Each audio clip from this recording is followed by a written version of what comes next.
I'm Allan Dale from Gale Force Wins with my good buddy Jerry Carew. I got to tell you, we are excited to be heading to Gander, Newfoundland for CentralMinEx 2025. Right now, of course, I'm in the virtual world. Ryan, you're on the other side of the ocean, and Jerry, you're in your studio in beautiful St. John's, Newfoundland. Ryan, why don't you go ahead, introduce yourself, tell us what you do, and why you're excited for the MinEx 2025. Well, thanks, guys. Thanks for having us on. It's always a pleasure to be here and really appreciate what you guys do in your podcast. It's tremendously informative.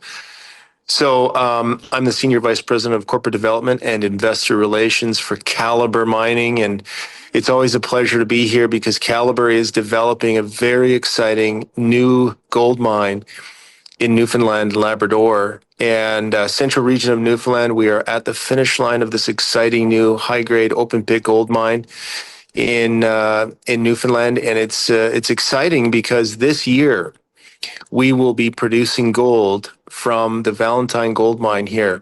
It's a 5 million ounce deposit. The feasibility study outlined almost 200,000 ounces a year. So an incredible time for the company, but also very exciting because we're in the midst of a merger with Equinox Gold to create a major Americas-focused gold producer. It's going to be a very exciting year ahead. Ryan, you got a lot on your plate, man. That is incredible right there. Tell me about MinEx 2025 and what you're excited to pull out of that show as Calibre. Well, I think for us, we've got a lot of people that are interested in what's happening with the mine. Obviously, there's a lot of folks interested in employment and contract opportunities. So it's always exciting to be able to provide new opportunities there for the province. And we're also incredibly excited, as I've mentioned, about first gold.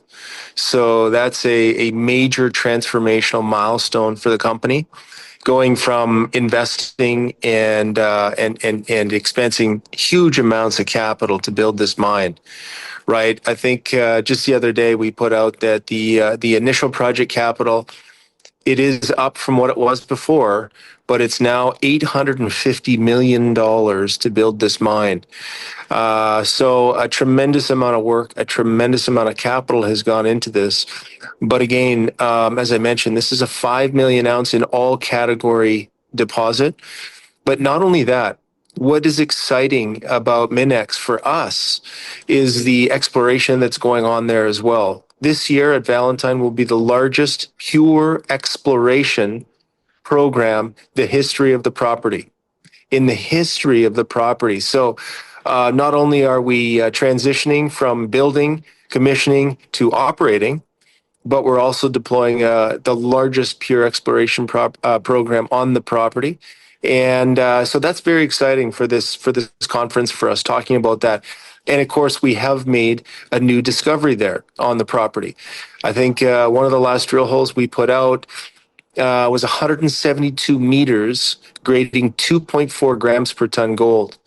So the guys are tremendously excited. I think you're going to talk to Nick Capps and some of our team members there.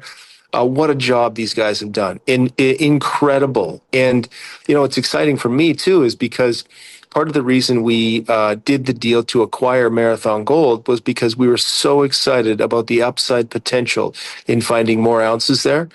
And it's great to see the commitment by the company and the team to give the folks in the exploration department the capital they need to go out and find more gold. And we're successful. Within the first 12 months, we've made a major discovery. So exciting times for the company. Ryan, that's incredible. I remember a couple of years ago when Eric Sprott was there, he said that this could be one of the largest gold finds in the history of the world, he said. Is that still holding true? Like, where does this rank in terms of gold finds around the world? Yeah, no, it's a great question. And I think what you're referring to, Jerry, is Eric is a large investor in Newfound Gold, which is on the Appleton Fault, which is a few hours away from Valentine.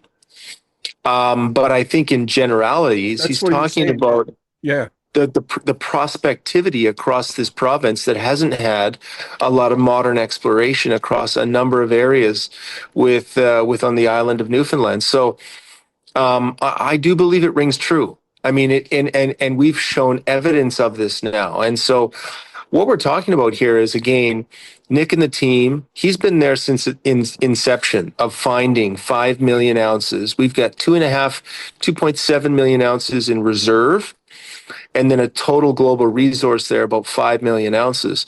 And again, November of last year, we announced the discovery of a new zone 1,000 meters away from the Leprechaun Pit, it's called. So there's the Leprechaun Pit, the Berry Pit, and the Marathon Pit that make up the 3-pit mine plan there at Valentine. So again, he's made a discovery on the Valentine Lake shear zone. So a big fault that goes through the property.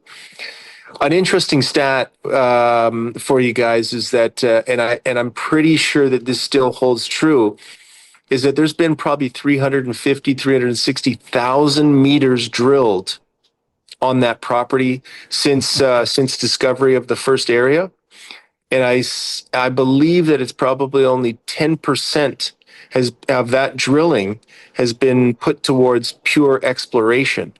Majority of it has been delineation or infill drilling, they call it, to confirm the resource modeling and to confirm the reserves. So we've got a 250 square kilometer land package, 32 plus kilometers along the Valentine Lake shear zone, and these 3 pits only make up about 6-7 kilometers of the 32.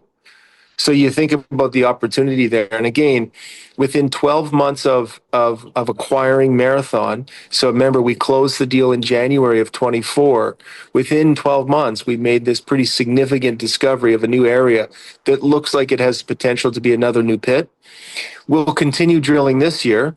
I believe we're getting close to a 100,000 meter program there this year, in addition to all the other geochemistry and geophysics that the team will do. And so it'll be very interesting to see where that lands in terms of the size of what they come up with. It's less so about the size of what we found. It's more about the inventory of what could be across the whole property. You know, we've made jokes that maybe the mill is not the right size. And maybe the mill, although it is in the right place right now for the 3-pit mine plan, you know, if we find something further up the trend, maybe you're looking at another mill down in the future. You know, albeit it's early days, but an exciting time given the gold price environment, given where the stage of the property is now transitioning to revenue generating. But also that commitment to exploration is huge. It's exciting for our shareholders. Ryan, I got to tell you, you can sense the excitement in your voice. I love the way you talk about the opportunity that's in front of us. I want to tell you, this sounds like a true Gale Force win. Thanks very much for being on the show, Ryan. Hey, thanks very much, guys. And anytime, reach out. We're always happy to share what's going on. And again, really, really thankful for what you guys do and getting people's stories out there. It's really appreciated, and look forward to future discussions with you. I just want to add Calibre Mining. Thank you, Ryan, for your commitment to thought leadership. You are the thought leadership sponsor for Wednesday, May 14th at CentralMinEx2025 in Gander. And we look forward to bringing as many conversations out to the internet as possible. Thank you again. Thanks very much, guys.